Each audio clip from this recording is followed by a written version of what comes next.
importante considerar essa questão que você falou de dimensão, terceira dimensão, quinta dimensão, Isso. não é? Que nós estamos passando por um processo. Recentemente, dois antropólogos americanos, que já esqueci os nomes deles, estou com essa que estou esquecendo os nomes. Eles lançaram um livro muito interessante, que já não me lembro o nome também, eu peço desculpas aqui, mas eu vou trazer o conceito, que eles estudando, pegando os trabalhos científicos sobre as comunidades que habitavam, por exemplo, as margens do rio Amazonas, ou as margens do Mississippi, havia 6.000 anos atrás, desculpa, civilizações que alcançaram altíssimo padrão do ponto de vista de interação social. Certo. Altíssimo padrão de interação social e de capacidade de organização social e de lidar com a natureza. Obrigado. E eles fizeram uma analogia muito curiosa, porque é o seguinte, porque a civilização moderna, europeia, por exemplo, chegou num tal ponto que não houve o encontro de si, não é? Daí o alarmante, por exemplo, a estatística psiquiátrica, não é? E nem encontrou a natureza, nem encontrou a si, e está em guerra, não é? Aí eles fizeram a seguinte analogia: puxa, mas que coisa, você tem uma civilização de 6.000 anos antes que tinha perfeita harmonia social e com a natureza. Perfeito. E 6.000 anos depois, a humanidade ainda não alcançou isso. Como é Então que ele pode? pergunta, o que é desenvolvimento? Não é? E então ele traz um alerta que talvez a humanidade viveu períodos, e cada período da humanidade houve alguma conquista que não houve num período posterior, que você precisa reconsiderar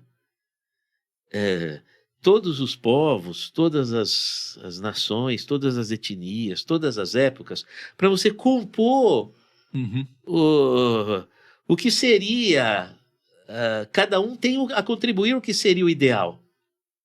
Então ele diz o seguinte, puxa, então não haveria exatamente uma evolução. Existiriam experiências que você tem que considerar as experiências de todos os tempos. Certo.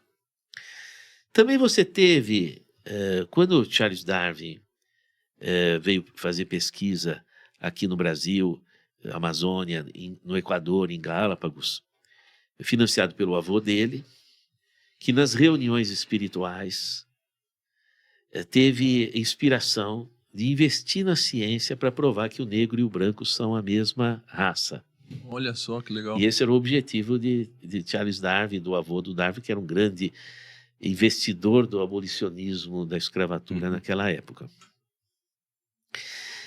E, com isso, o Darwin desenvolveu as pesquisas da teoria evolutiva das espécies e chegou à conclusão, na evolução humana, que o negro e o branco são a mesma raça. Ele chegou no objetivo. Ganhou um prêmio na Royal Scientific Society, de mérito científico, conjuntamente com outro pesquisador que fez a mesma pesquisa, só que não foi em Galápagos, no Equador, mas foi na Indonésia, e que chegou nas mesmas conclusões ao mesmo tempo, porque era uma articulação de um movimento de pesquisa, que foi o Russell Wallace.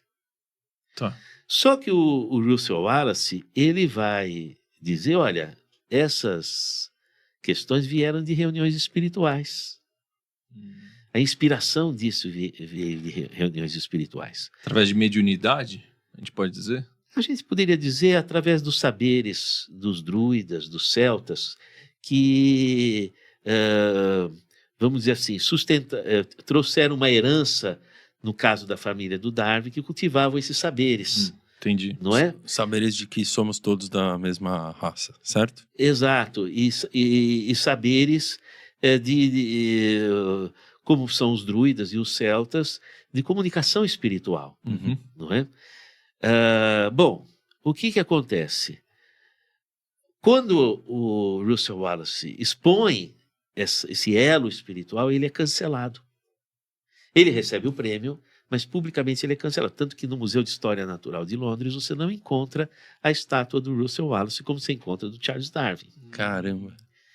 Isso daí depois foi, há muitos anos atrás, numa publicação da Scientific American, isso foi levantado, essa questão, que ele foi cancelado de fato. Por uma questão, não é? Só que é o seguinte, ao mesmo tempo que ele traz ele sustenta esse viés espiritual, ele traz mais clareza para a compreensão a respeito do funcionamento da natureza. Porque o Charles Darwin, ele vai dizer, na natureza vence o mais forte. E o Russell Wallace vai dizer, a natureza trabalha por cooperação. Quando você fala a natureza vence o mais forte, você autoriza o ser humano a usar a natureza como objeto.